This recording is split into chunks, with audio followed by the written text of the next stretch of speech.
Last Minute Blues Podcast with Donnie, Alex, Jeremy, and Jeff Burton. It is the Last Minute Blues Podcast. Donnie Fandango joined in studio by Jeremy Rutherford from The Athletic, Alex Ferrario from 101 ESPN, and boys, I have a deja vu. Holy Toledo, do we have a lot to talk about today. Yeah, we do. I mean, like a ton to talk about. And I want to start with this. It's a little bit on the serious side, but not very serious. So we had Coach Montgomery on the podcast just a couple of days ago. Boy, is he fun. Which was really fantastic. And I understand that there were a couple of you that did not love the hockey to non-hockey talk ratio. You don't want to hear Jim talk about Provel cheese? Listen, here's the thing, all right, that I ask you to understand about what we're doing here with this podcast, all right, is it is a combination of the pro side of covering a sports team and Alex and Jeremy, and it is the fan side that obviously I'm taking care of. When we are doing a podcast or when we're doing an episode and we're attempting to get guests, we want them to feel comfortable here. We want them to feel like they're not going to get like hammered over the coals with hardcore hockey questions. More than anything else, we want it to be fun so that they'll come back. All right. I really love that we talk hockey as seriously as we do here. But also, I just do want to keep in mind that the level of hockey love, of hockey knowledge varies amongst the people that are listening to the pod. So, like, when we have the coach, I don't know that I want to first thing talk about line combinations with him. You know what I'm saying? Yeah, like, I feel like that's what you guys get to do on a daily sort of basis. And so we've got the guy on a sort of day off. I feel like I want to have a little bit more fun with it. You know what I mean? And I don't speak for JR here, but just to be 100%, sometimes I don't want to talk hockey with Jim. Like, I'd rather, like, for me, one of the things that I wrote down the night prior when we were prepping, somewhat hockey, but, man, I was so curious his thoughts on that team that he was a part of in college that lost once. Like, that might be one of the best college hockey teams ever. And Paul Correa was on that team, but Jim Montgomery was the leading goal scorer. And then to find out they were way up in that game. They 6-2. Like, how amazing. Crazy is that? Yeah. So, like, in my mind, I'm thinking, like, man, I anytime I could talk hockey, and I put it out there on Twitter before we had him on, like, hey, if people have questions for Jim, let me know. And so, of course, I took those in, but they have to understand, look, Jim's got a busy schedule. He's got limited time, so we have limited time with him. And I don't want it to be hey, come on our podcast so we can ask you why the team can't score in the offensive zone or why the team keeps giving up odd man rushes.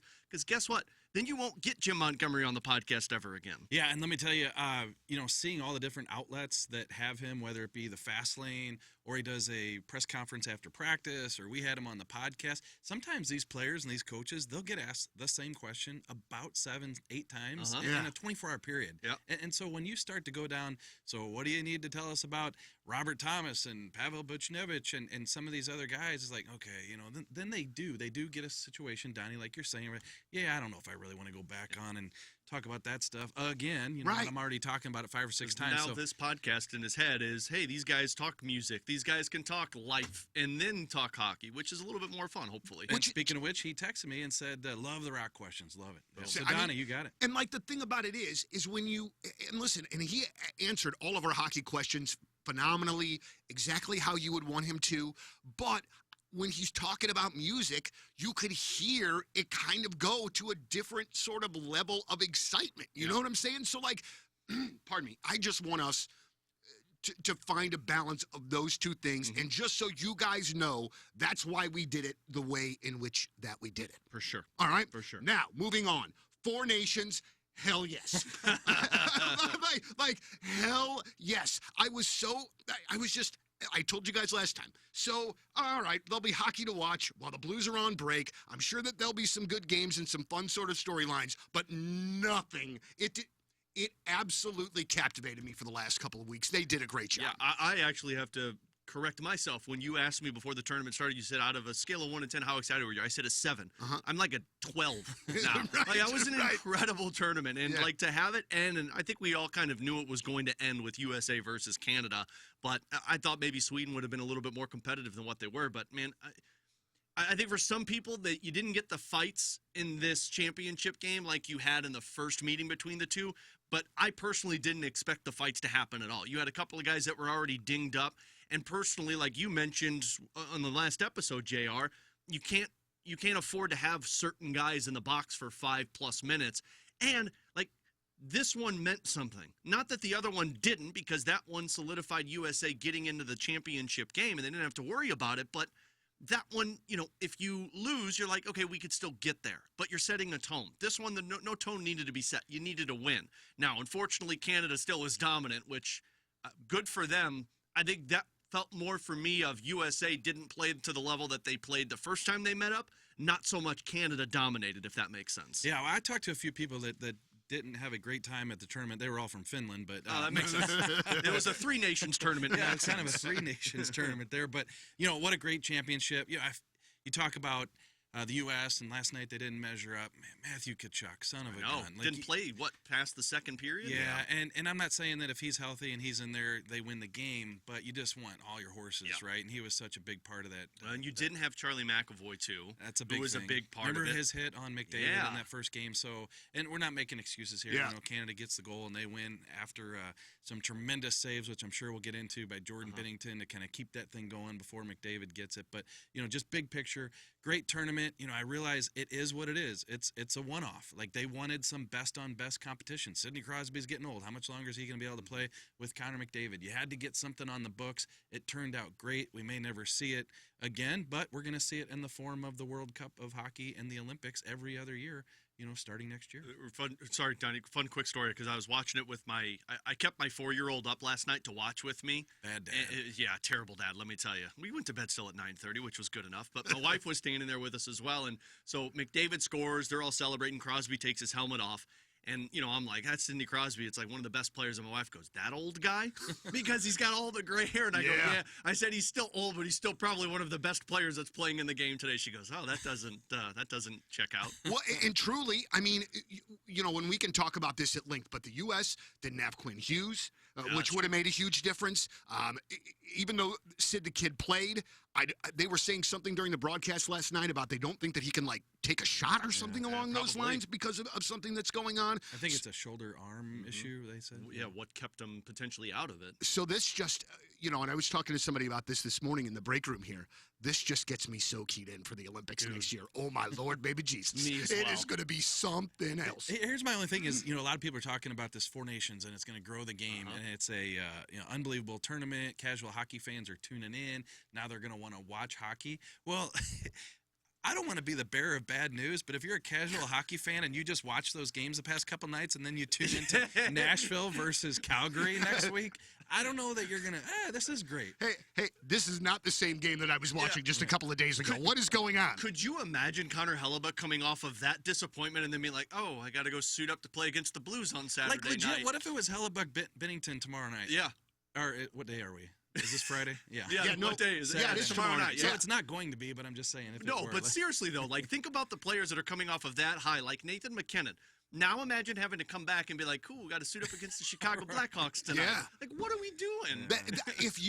So a couple of different things. One, the injury part of this is obviously the worst part of it. And if you are a member of a front office, are there any changes to 4 nations or to this that you want to see so that you're able to protect your guys? Because if you're the Bruins and now you're looking at whatever without Charlie McAvoy, I mean, that is puts the Bruins in a bad state of affairs. So do you see them kind of tweaking anything? I don't think you can. It's I hope hockey. they don't. It's It's just sports. how it And goes. the McAvoy thing might have happened anyway, right? Because infection. it's a shoulder, and then he was juicing it up a little bit, and then I can't use juice. Yeah, and he wasn't juicing it up. Juicing it up. He was trying to get it rehabbed, ready to He go. was rehab. Yeah. Thank you. There was no juicing on Last Minute Blues podcast. Save me the McAvoy lawsuit there. So he was getting it ready to play. So he's going to be out for a couple weeks. The Shea Theodore one, that's the one that really stings. But for what are you going to do? Vegas. That But could what have are you happened. gonna do? Could have happened in the game back for Vegas. And guess what? If they weren't playing 4 nations and they continued to play the NHL schedule, 3 more guys could have got hurt playing NHL hockey. I pray that they don't do that, Donnie, because then it gets watered down. Then it turns into just another tournament. Because if you don't, the whole reason people were into that tournament wasn't just the first one. It was USA versus Canada dropping the gloves in the first 3 seconds of the game. Like, that's what got the common sports fan like, oh, are you kidding me? Yeah. And then the hype was built up even more onto it. So when you go into it and let's say they limit and say, hey, there's no body checking in that, you're just going to play strictly hockey. then what are we doing? Flag hockey. Yeah, like what are we doing? Wait, because if this were the Olympics and they were playing by the Olympic rules, wouldn't the fight mean that they're out the next Yeah, game? you can't fight in the Olympics. Oh, baby. But the fighting wasn't anybody that got hurt. It was the big hits that originally turned into these guys getting injured. So, Do you believe that with his performance last night in making some absolutely incredible freaking saves, do you believe that this will finally get some of the hockey press, and please pardon the expression that I'm about to use, off of Jordan Binnington's nuts? My goodness gracious, we've talked about it on the podcast a lot. I understand his numbers are what they are. I understand that he has, there has been some peaks and valleys of this season, but that guy has been a way better player and a way better goaltender than the National Hockey writers or followers will give him credit for. Will this finally shut some of them up? I'm going to go out on a limb here. I think it actually will. I think that it will. And I'm going to make the case here. I think if they win and he's just kind of pedestrian, like they win because McKinnon and McDavid score 3 or 4 goals and he just makes the saves he's supposed to make. But every Canadian was watching that last night. Every sports writer, every broadcaster was watching it. And they saw that Canada won that game because of him. Now, they might say, Alex and Donnie, that, he's not really consistent throughout the year and he shows up in the big games. Okay, guess what? That's what you want from your goaltender, right? To show up in the big games. You want your goaltender to, A, win Stanley Cups and to win 4 Nation gold medal games. And, oh, by the way, he does it in the same building, right? So it was unbelievable in overtime especially. And just listening to some of the reaction, I think this will do something for him in that regard. I mean, at least seeing what people were tweeting out, I saw multiple Canadian writers that put out last night, like Jordan Binnington shouldn't have been a part of this Team Canada roster, and Jordan Binnington was the best player in this tournament. And that, I think, was the sentiment of a lot of people that were like, really, Jordan Binnington? And it ended with, holy bleep, Jordan Binnington. Like, I would almost guarantee you every single Canadian hockey fan saw that performance and said, next year's Olympics have to be Jordan Binnington. Prior to that, I think people were like, no, Jordan Binnington's not going to start in the Olympics for Team Canada. The guy is a big game goaltender. And what JR said, like, people say he's inconsistent. Fine. Which one would you rather have? Would you rather have a dude who is going to be the best goaltender in the regular season, racks up Vezina trophies to put on his shelf, and then chokes in the playoffs? Connor Hellebuck. Or would you rather have the guy in the postseason that every single moment that it becomes a must-win, guy is going to be lethal for you? And let me add this. That's great. Let me add this is it's not that Jordan Binnington was different last night than he was, the past couple years, 3 years, 4 years. It's that you didn't know enough about him as a fan who doesn't watch the Blues every night. And we sit there and we try to tell you, this guy's a big game guy. Right. This guy can make the acrobatic saves in overtime. But you go to HockeyDB and you look at the save percentage and you see 902 and you go, nope, no thanks. He can't be my Team Canada goalie. Okay, well, we tried to tell you that's what he's capable of. Here's the one part for me, and I talked about this yesterday on BK and Ferrari, because I didn't realize this stat, and Matt DeFrank's credit to him of the Post-Dispatch, he put this one out there. So no goaltender has ever won the triple gold, or the triple gold, the gold club, that where you win an Olympics gold medal, you win a world championship gold medal, and a Stanley Cup. Jordan Binnington has already got the Stanley Cup. He has an opportunity to go do the world championships at the end of this year. That's the tournament that takes place once the regular season in the NHL is over. Played in it last year. I think they came in 4th place. But he's got an opportunity to go there again to potentially win a gold in that. And then you've got the Olympics next year. Think about that for a minute. Marty Brodeur has never won that. Roberto Luongo has never won that. Carey Price has never won that. Patrick freaking Waugh has never won that established club. Jordan Binnington now can say 4 Nations tournament because that wasn't a thing in the past, but you've got the World Championships going into next season. You've already got the Stanley Cup, and then you'd have the Olympics gold. That game for me, for Binnington last night, was a legacy game. Yeah. That was Canada doesn't really believe in him. They think somebody else should have been there. He does that. Let's say he goes to the World Championships and wins a gold. Let's say the Olympics, Canada wins a gold again. Man, Jordan Binnington's starting a Hall of Fame career without even getting the credit from the outside analysts. Here's the only thing, Donnie, is if I'm Jordan Binnington after last night, knowing that I got the Olympic job, no thanks. No World Championships? Yeah, but don't you... Going to Austria? No thanks. I guess you'd have another chance to do that at some point in your career, but how cool would that be to pull that off in one whole year? Unbelievable. You get the 4 Nations in February, World Championship in May, and then you get the Olympics next January. All right, so I'm going to ask this. I hate that I'm going to ask this. I don't want to ask this. I don't want this to happen. His I'm not trying to. prefaces are the He's best. back to I'm not Russia trying to right throw now. this in there, Is but Russia going to be back? We know, Donnie. You got to think that, obviously this is a great thing for Binnington, for his profile. The Blues are in kind of this weird spot of this. Do you think that, does this raise Jordan Binnington's profile that maybe makes a trade of him something that the Blues will think about? As a Blues fan that went through more goaltenders over the course of me growing up than I could ever even possibly want to remember, I cannot tell you how much I love knowing that Benner is back there almost every game. I understand what he is. I understand he's not Patrick Waugh, but he's the best goaltender that we have had in St. Louis. Since I don't know when. He's the best goaltender in St. Louis since Grant Fuhr. Yeah. I don't know if I'm crazy in saying that, because Fuhr was before Joseph. So yeah, Grant Fuhr. You could go off of individual seasons for certain guys. Brian Elliott had a really good 2 to 3 year stretch. Never got it done in the postseason, though. There's not a goaltender that's got a better, for lack of a better word, legacy than what Jordan Binnington has as a Blues goaltender. Yeah, for sure with that cup. Think. Yeah, for sure. Donnie, this is a very legitimate conversation. People are talking about it, and especially with the trade deadline coming up March 7th, can you trade Jordan Binnington, whether it be before the deadline or this summer? Look, he's got 2 years left on his deal. It's at $6.5 million. That's been, quote unquote, kind of pricey because the cap's been pretty stagnant. Right. But now with the cap jumping to $95.5 million, teams are going to look at that 6.5, and it's only got 2 years, so we got less term now moving forward. And perhaps there is a team out there who would say, let's go get Jordan Binnington.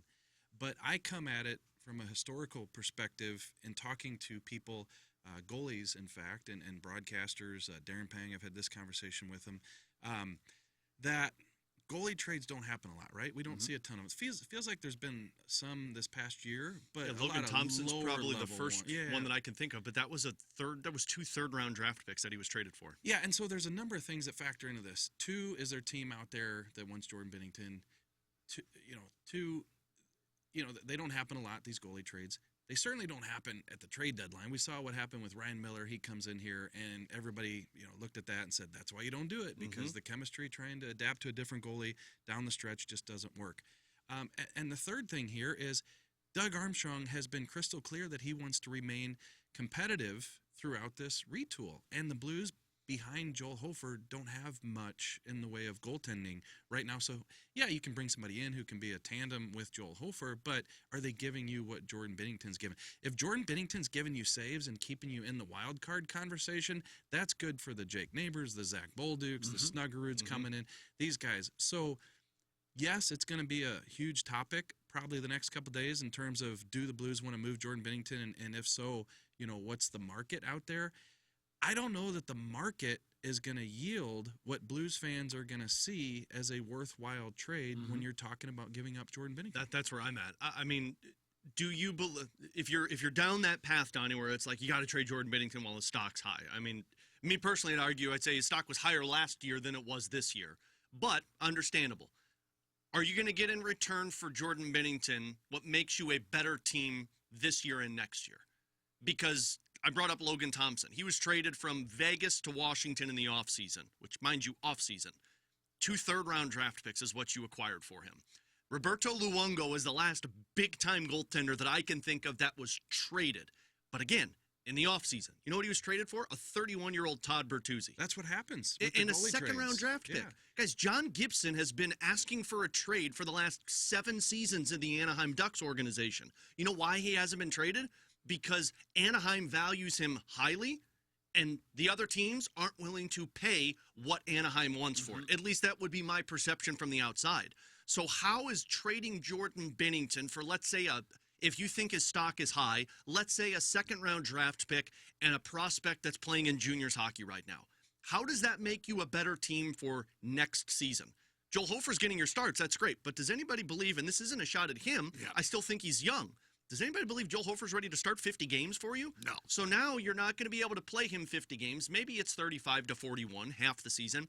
Now you're going to go to the market and probably pay $4 to $4.5 million for a goaltender to come in to play the other half of the games. How does that make your team better when you've got a guy who's $6.5 million? A guy for $6.5 million. And here's the other thing, too, with it. You've got so many young players on this team between now and next year and the following year. And I know that sucks for Binnington because it does feel like you're wasting the years to where he could actually help you compete. But you know how you stunt the growth of young players in your organization? You continue to lose hockey games. Yeah. So when Jimmy Snugger turns the puck over next year, you need a goaltender who's going to make that save so he doesn't get down on himself. I'm not touching Jordan Binnington. Yeah, all right. So, but totally understand that. Completely agree with it all. But let me ask, this is my only final question about it. If you are a team that is on the cusp, that you are right there, Edmonton and Carolina are the two that I think of just off the top of my head. Mm-hmm. Right. Would you slightly maybe overpay for Jordan Binnington, knowing that that's a guy that can win the big games if you get to them late in the playoffs? It's valid. It is valid. Sorry, Alex. It's just, I think that, first of all, if you're a cup contending team, the Blues are going to want probably a player, Off that from team. your roster. Right. And even if he's 23, 24, they're going to want somebody off your roster. And if you got a guy, you don't want to trade from the roster. You want to give the Blues, whether it be a first round pick or second round pick, that's what you want to do. And I just don't see a situation other than maybe those two who are right there. And hey, can we plop Jordan Binnington into Edmonton and they win a Stanley Cup? Sure, but what's it worth to Edmonton, and is it worth it to the Blues? And going back to Alex's point really quick is, teams around the league aren't willing to give up a lot for a goaltender because they know the landscape of goalies that, okay, so we didn't get Binnington, but hey, we're going to go out on this guy, and we got just as good of a chance to roll the dice with this guy, and he's $3.4 million and have some success here. So I just don't think teams are beating down your door like fans sometimes think. In this scenario, Donnie, if somebody's calling and going to get desperate, because there have been teams in the past that get desperate. The one that I brought up in the past was the Dallas Stars back when they traded a young Jarome Iginla to bring in Joe Nieuwendyk so that they could win the Stanley Cup. They got a cup a couple of years later. Iginla went on to be a Hall of Famer, but you got desperate. You gave up your best piece to go get something to help you win right away. If somebody's willing to give you something that's ready to contribute to your team right away, then yeah, I think if I'm Doug Armstrong, I have to look at it and I say, okay, does it hurt us in the short term? Probably, but it does give more experience to Joel Hofer. We do bring in something that, and I don't know who this is, but it's got to be something that plays into your top four defensively or your top six forwards next year. Then maybe you roll the dice. But I don't know if a team's going to get that desperate because of what JR referenced earlier. There is a lot more evidence of teams making trades for goalies in midseason and it blows up in their face than it is of guys that go on to win the Stanley Cup. And real quickly, is the NHL goaltending position starting to become like the NFL running back position? Where you remember, back in the day, the running back was a star, and now you have a lot of teams, including my Bills. Well, that James Cook, that's a little bit of a different thing because he's kind of a star. But I mean, it's more of like sort of a backfield by committee sort of thing. Is the true number one NHL goalie sort of kind of going the way of the true number one running back? I think that's been the case, for a number of years in terms of, you're not going to start 60, 65 games. They're using two goalies more. It's a great analogy / question in terms of, how does it relate to that running? I remember fantasy football years ago with football. Like Sean Alexander, buddy. Yeah, you had to have that stud running back every year. But, yeah, so, now you can go out and find a guy for, the Tennessee Titans who just comes alive, and now he's the stud of the league. And you got so I think there is a valid comparison there. But you still have to have a guy. You still have to have a guy who can get the job done. I don't think successful teams can just willy-nilly, hey, we're going to take a chance on this guy, that guy. But when you look across the league and you look at the guys who are getting the job done, it's not always those big money, household name guys that teams are relying on. And I think that's what causes teams to be a little reluctant to go out and make a trade for one of those guys when they can find a couple of them anywhere. I've always kind of looked at the goaltender as the quarterback position in football. Like, you don't need a stud to win, there's been plenty of examples. I mean, the Seattle Seahawks, for example, like Russell Wilson, a great quarterback, but I don't know if he's an elite quarterback or even at the time he was an elite quarterback. But you know what was? Their elite defense, their elite running back. That's what made them so great. So you can do that. Like, I think Vegas is a perfect example of that. They won the Cup with Aiden Hill. I don't think Aiden Hill's elite, but they had an elite defense in front of them and an elite group of forwards in front of them. But I think if you want to be consistent in terms of dominance, you got to have an elite goaltender. And that's where I think of the LA Kings and their run that they went on with Jonathan Quick. I think of the Blackhawks when they had Corey Crawford. I think of Detroit, whether it was, the multiple Hall of Famers that they had in between the pipes. Or even most recently when you look at the Florida Panthers. I mean, Sergei Bobrovsky is considered an elite goaltender. Played really well, yeah. Yeah, so I mean, like, you either need to be elite in other areas and you can get by with a goaltender by committee, but when it comes to the playoffs, typically teams go one guy and that guy plays for you from start to finish, and if you're not elite, you're probably going to be talking about an early playoff exit. All right, so the Blues begin the true stretch run here tomorrow night. It is Winnipeg tomorrow, Colorado on Sunday, and then the Kraken come in on Tuesday. So they've got 3 home games in a row.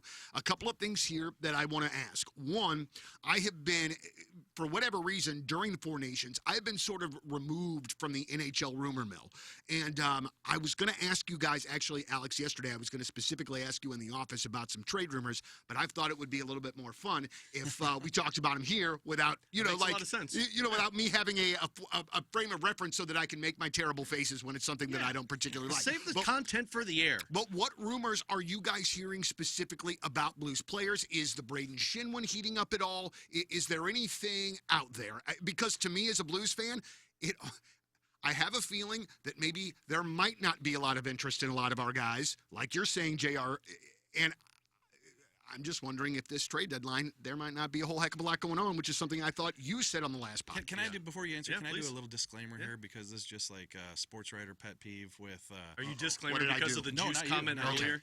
Well, no, when we get to the trade deadline here is, so 10, 15 years ago, if there was a trade rumor, it likely came from a pretty legitimate reporter, broadcaster, which came from a pretty good source. So they were, tend to be, there were stuff that, out there that didn't make sense. But everybody know about AI these days? And Who? Does everybody know about, these websites, they will pick up one little nugget from something and flip it into a headline. And these are the stories that you click on where the headline is splashy, Blues interested in, and then there's one paragraph, and all it is rehashing what somebody might have tweeted, who is not 5 years ago in the know. So anyway, this is just my little pet peeve when it comes to trade deadline time. When you see a report from a Darren Dreger that says Braden Shen is on the market, there's reason to have some belief in the report because he's obviously well established, one of the best in the business. Yeah. He does his job. And these national writers, sometimes people say, hey, how come the local people don't have this, but the national guy does? The national guys on an everyday basis have these contacts because they've been working with these agents and executives for multiple different teams for years and years and years. So let's just say you're a national reporter and all of a sudden Braden Shen's name is out there. The XYZ general manager might say, hey, the Blues said that Shen's available or whoever. And so, they get the information from the people who are hearing from Doug Armstrong. So, Darren Dreger mentions that. I think there's some legitimacy to it, right? I do too. Alex? Yeah, I mean, we had Darren Dreger on, I believe it was Wednesday, on BK and Ferrario, and we asked him point blank, like, what's the deal with Braden Shen? And the way he told us is like, look, this isn't that the Blues are shopping Braden Shen. This is teams have called about Braden Shen. And there's a big difference there. It's not that the Blues are like, hey, we're trying to move Braden Shen. It's teams saying, hey, Braden Shen, what's the availability? Because typically at this time of the year when teams are out of it, correct me if I'm wrong here, JR, general managers of teams that look like they're going to be sellers let other teams know, like, hey, we've got these guys available. Call us up. That was the report back in 2019 where Doug Armstrong basically called everyone and said, hey, we're at a fire sale now. Call who you want, make a deal, and we'll give you. So that's what probably took place, and teams have probably said, hey, what's the deal with Braden Shen? Why? Because as Darren Dreger told us, every team that has aspirations to win a Stanley Cup is going to be needing Braden Shen. He said they will be desperate for Braden Shen. That's the report that said it would have to be a mammoth return because Doug Armstrong's not just going to give up Braden Shen for a 5th-round draft pick. So there is legitimacy to the Braden Shen thing, and the way that Darren Dreger told us is like, look, I don't know if there's any more legs to this. This could have been teams called, said, hey, what's the deal with Braden Shen? Doug said, you got to give me this, and they said, nope, not happening. Click, phones hung up. That's where it could be. But it is crazy season, as JR mentioned. I can squash a couple for you right now. The Blues aren't going to be trading Colton Parayko because that's the rumor that's been going around. At least I don't think that's going to happen. And then all of the Pavel Buchnevich and Jordan Kyrou stuff. I don't think this is going to be a crazy trade deadline where these guys get traded. You're going to see a lot of names pop up because the Blues are probably going to be drafting in the top 10. And when that takes place, Doug Armstrong has already talked about the core may needing to be shifted a little bit because of their struggles and inconsistencies. So, yeah, the names pop up, but these guys don't get traded unless it's something mammoth in return. To me, the trade deadline, you always see those lower-level trades, maybe a guy like a Suter or a Foxa, if they get a chance to go win a Stanley Cup, the pending UFAs. Anything else, it's either going to be some type of hockey trade or it's going to start conversations for later if they get to that point. Well, a couple of things here real quick, just as a Blues fan. One, I think that it is completely unrealistic to think that anyone is going to take on that Pavel Buchnevich contract at this point. I mean, and I'm not even trying to bash Buch, but I mean, it is what it is, and what we've seen of him in the last couple of months. Why would anybody take that on? So here's the thing on that, and I don't disagree with you. With the cap jumping up so high, there's so many of those teams that would look at that, hey, here's a 30, 35 goal scorer, 65. Top six forward who plays, 200 feet. And if they look moving forward, 6 years, $8 million, not the worst deal in the world. Let's give him a chance. But if you're the Blues, you want to remain competitive. You hope that Buchnevich can get it back and produce for you. But number two, you're like, who's selling low? Like if you're the Blues, let's hypothetically say that they want to move that contract suddenly. All of a sudden they say, you know what, let's get out from under this.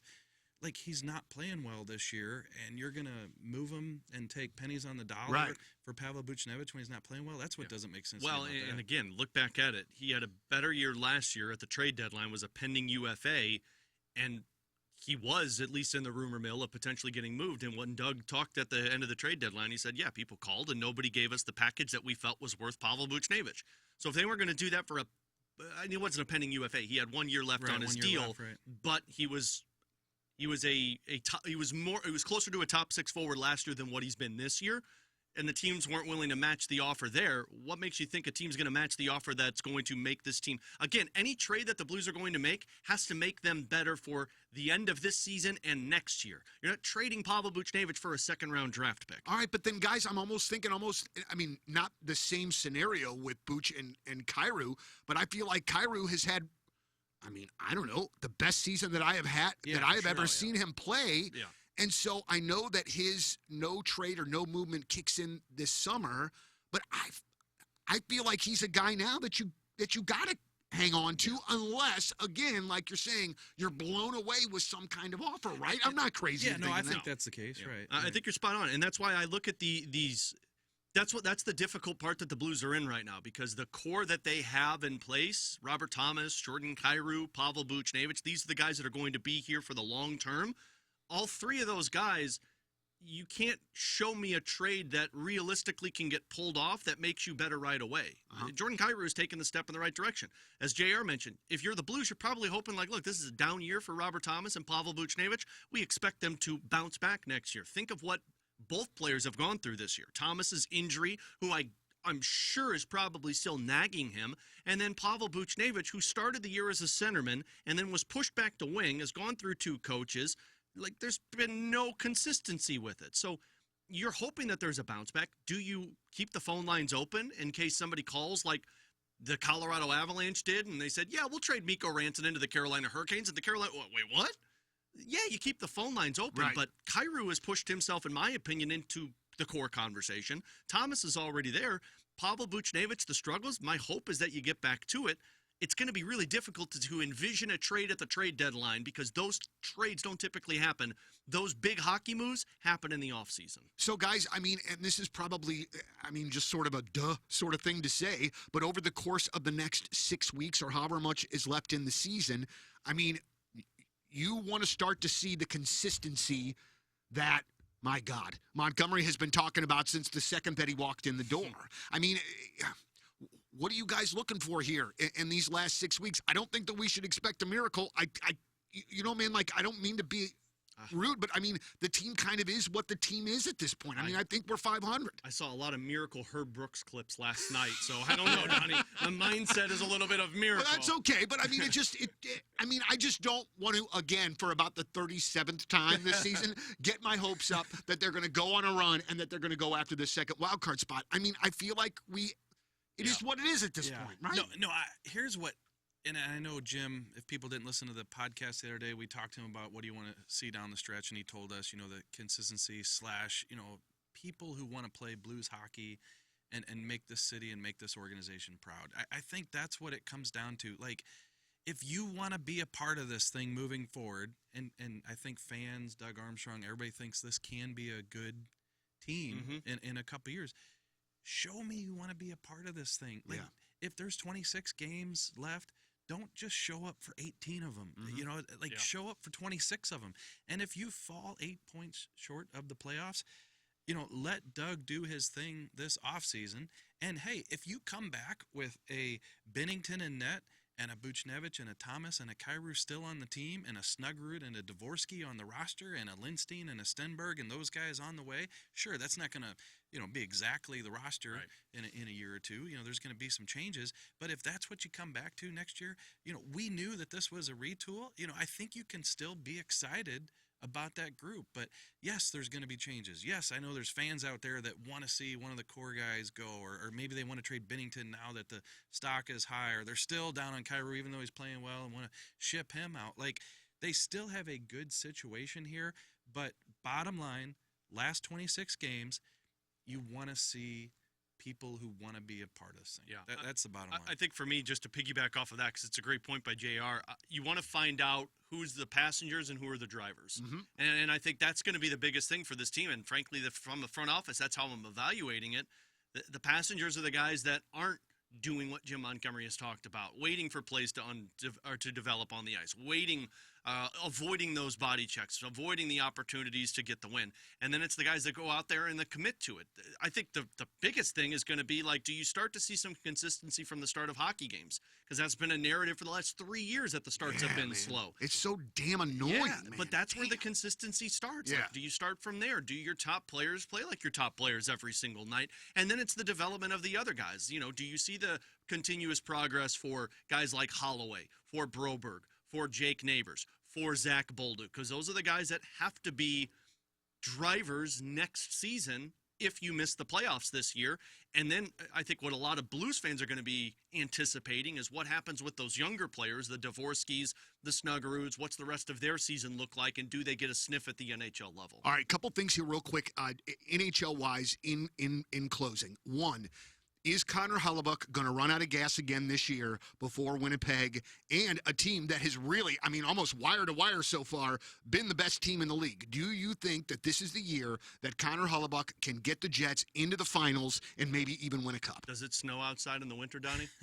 Yes, it does. Yeah, so the Connor Hellebuyck's going to – and he's going to lose the gas by the postseason. Could you imagine? He could have really used this break, right? Seriously. I mean, obviously this is great hockey, and he was phenomenal. But yeah, and I mean, I'm sure, you know, good for him to get to go. But if I'm Winnipeg, I'm probably like, dude, just go to Cancun for 2 weeks. Please, just go shut it down. Yeah, take us with you, please. One of the things about the Four Nations that was obviously on display the entire time was the competitiveness of our Kachuk boys. Oh, yeah. All right? Obviously. How much longer is Brady Kachuk going to be okay with being in Ottawa in that situation? And I know that they're playing better. I think they might even be. They're in a wild card. They're in a wild card spot now. But, like, if that situation would take a step back, don't you think that at some point before too long, Brady's going to be like, my brother has played 71 playoff games. I played none. I'm dying. I got to go somewhere. I totally agree with you there. But my only hesitancy with that is I think a lot of people see the Matthew Tkachuk and they say, well, Brady's going to do the same thing. Matthew had 1 year left on his deal, and Calgary knew they weren't re-signing him. Brady's got 2 more years after, or 3 more years. Three more years after this year. If I'm Ottawa and Brady comes to me and says, I don't want to be here anymore, sorry.